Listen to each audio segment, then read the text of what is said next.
Assalamualaikum warahmatullahi wabarakatuh. Jumpa lagi dengan kami Ngenet, yaitu segala sesuatu tentang dunia internet.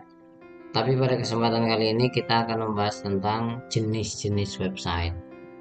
Kenapa kami membahas ini? Karena ternyata ketika kami membuat video, ada yang bertanya di kolom komentar itu, Mas, website gado-gado itu apa sih? Website niche itu apa sih? Kemudian website portal itu apa sih? Nah, oleh sebab itu, kami akan jelaskan jenis-jenis website ya.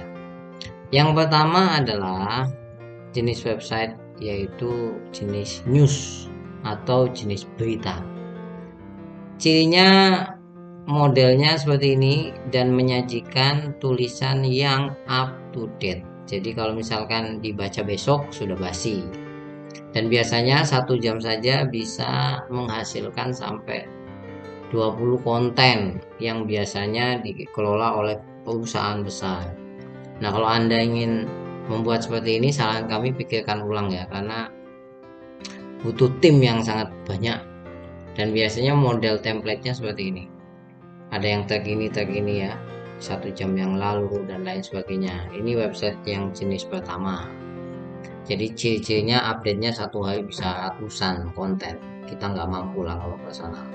Yang kedua adalah website gado-gado atau blog gado-gado. Nah, blog gado-gado ini bisa dikelola oleh personal. Nah, tulisannya itu apa aja. Pokoknya apa aja. Yang mau ditulis, tulis saja. Nah, itulah ciri-ciri gado-gado. Seperti ramuan gado-gado. Ya, ini bisa dikelola 1, 2, 3 orang. Ada, ini contoh punya terwujud.com dan biasanya tampilannya seperti ini. Dia tidak mementingkan tampilan yang bagus. Yang penting loadingnya cepat. Kemudian bisa mudah dibaca.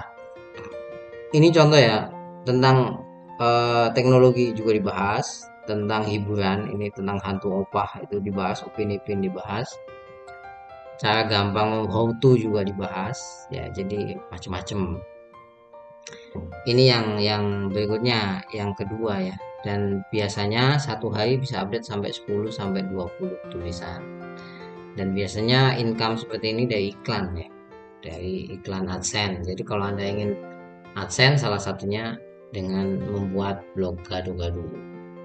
Yang nomor 3 yaitu blog bertema atau topik, atau saya selalu menyebut dengan website satu niche. Contohnya adalah website kami, yaitu berkaitan dengan pasar modal ya, tentang satu tema aja, satu tema saham aja. Isinya ya semuanya tentang dunia saham ya, kunci sukses investasi saham, laba bersaham, saham Kresna, kemudian saham Diva. Biasanya income yang dicari dari sini adalah AdSense, ini AdSense, atau biasanya jualan ebook, atau biasanya jualan seminar ya. Jadi seperti itu. Dan biasanya kalau website seperti ini yang menggiurkan itu update-nya tidak perlu banyak-banyak. 1 hari bisa hanya 2 seperti itu. Bisa hanya 1, yang penting rutin ya. Dan mendapatkan AdSense juga lumayan.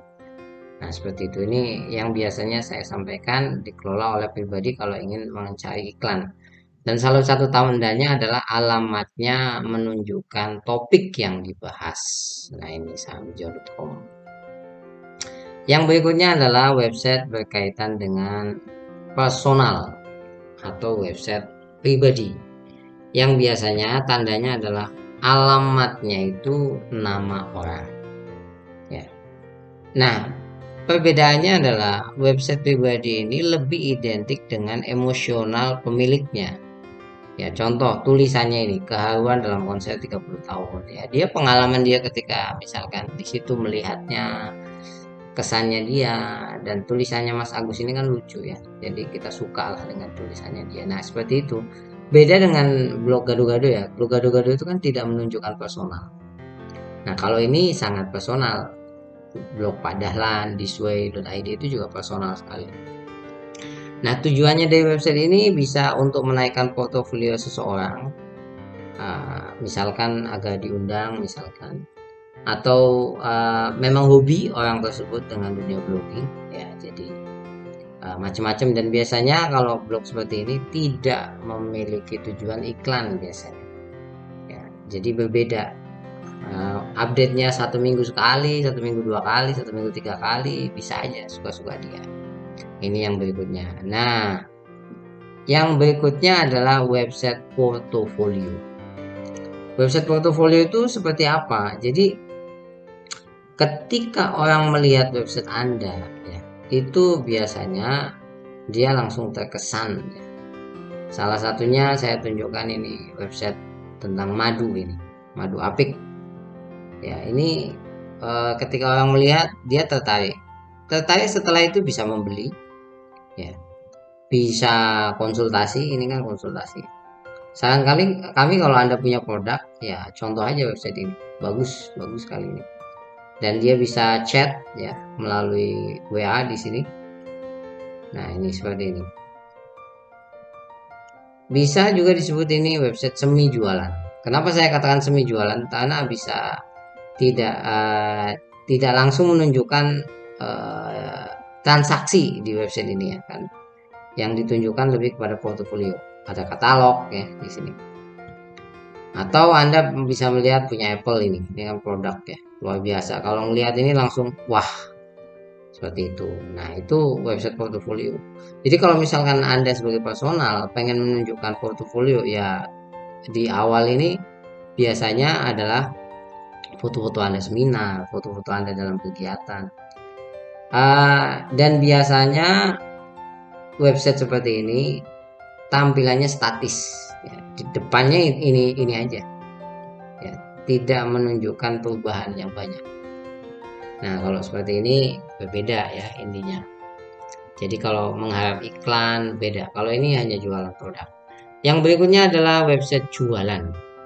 Nah, website jualan ini perbedaannya adalah kalau yang tadi itu tidak langsung terjadi transaksi di website itu. Kalau ini website itu difungsikan sebagai tempat transaksi jual beli.